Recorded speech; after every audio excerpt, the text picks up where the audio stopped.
À partir du moment où on cherche à comprendre la mécanique d'un événement, la mécanique d'une relation, la mécanique d'une souffrance, la tendance de notre psychisme, c'est de rationaliser la chose. Elle rationalise la chose en fonction des paramètres de son connu, de son éducation, de ses habitudes, et c'est très bien comme ça, c'est la force des conditionnements, la force des croyances, qui nous permettent d'avoir une certaine assise dans la matérialité, parce qu'on a l'impression que c'est solide, c'est constant, et puis c'est rassurant. Si on observe bien cette façon dont on a d'être au monde, elle a une caractéristique notoire, c'est qu'elle se fonde toujours sur de la matière. Toujours.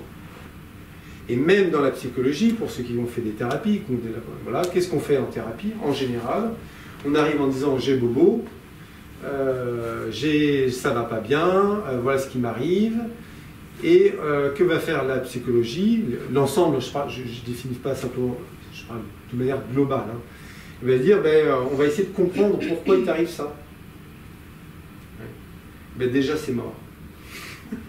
À ce moment-là, vous dites non à la vie. À ce moment-là.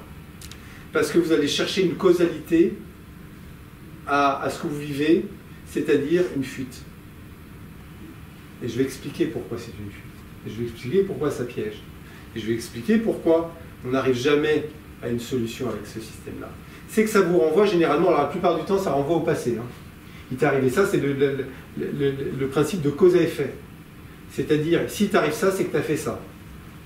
Alors, c'est facile dans la mécanique physique des choses. C'est sûr que si je lâche le papier, il tombe. Donc, si c'est ça, parce que c'est pas que tu as lâché le papier. Très bien pour expliquer les phénomènes mécaniques. Mais très illusoire de considérer que parce que ça marche dans la mécanique, ça marche dans la compréhension de l'infinie profondeur de l'humain.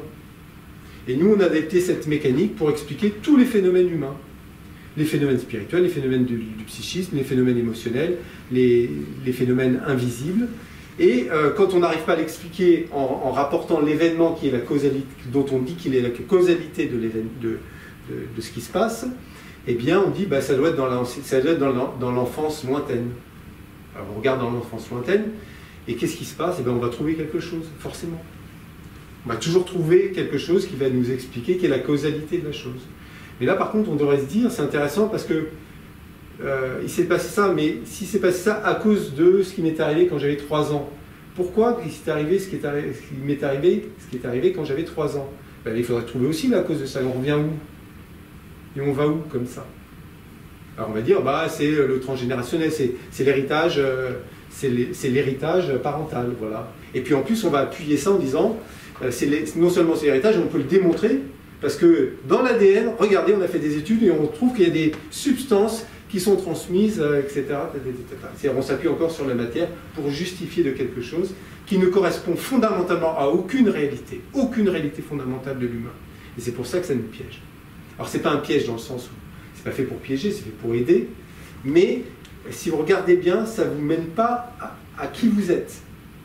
Ça vous mène à une compréhension extérieure de qui vous êtes, mais ça ne vous mène pas à qui vous êtes fondamentalement.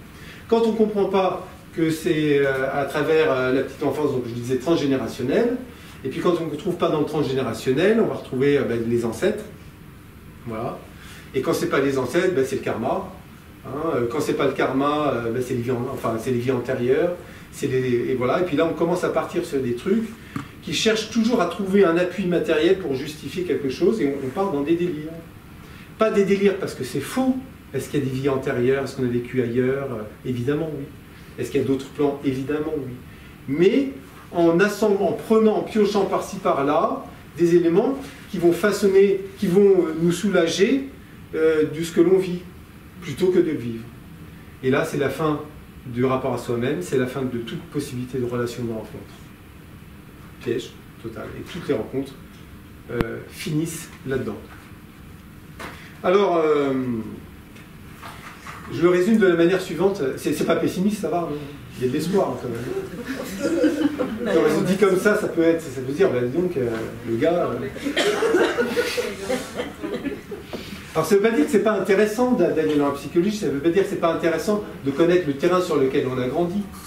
Mais l'erreur fondamentale, bonsoir, l'erreur fondamentale, c'est de se dire que la raison pour laquelle j'ai rencontré telle personne, c'est pour quelque chose qui va venir, et je vais enfin avoir ma carotte, quoi.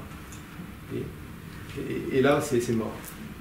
Parce qu'on n'arrive pas à comprendre que la finalité du vivant, la finalité d'être ici, la finalité d'être pour vous assis ici, ben c'est d'être ici, c'est de vivre ce qu'on vit. Il n'y a pas d'autre finalité que celle-là. Et si vous arrivez à rentrer dans cet espace-là, eh bien, il y a quelque chose qui s'anime en vous. Ça commence à s'animer, ça commence à vivre, à vibrer. Vous ne dites pas, tiens, en quoi ce qui m'explique va résoudre mon problème demain, après-demain, et comment je vais pouvoir... Non, il n'y a pas de finalité autre que de vivre ce que l'on vit.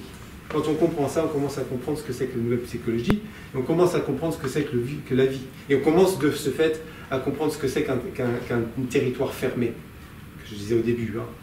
Qu'est-ce que c'est qu'un territoire fermé? Et on pensait être dans un territoire ouvert, mais c'était une prison, ce territoire. Vous avez tous vécu ça à des moments de votre vie, d'avoir une vie où tout semble généreux, ouvert, et puis à un moment, vous dites, mais vous sortez de là, puis vous dites, mais c'était quoi ce truc? C'était pas de la vie, ça. Hein?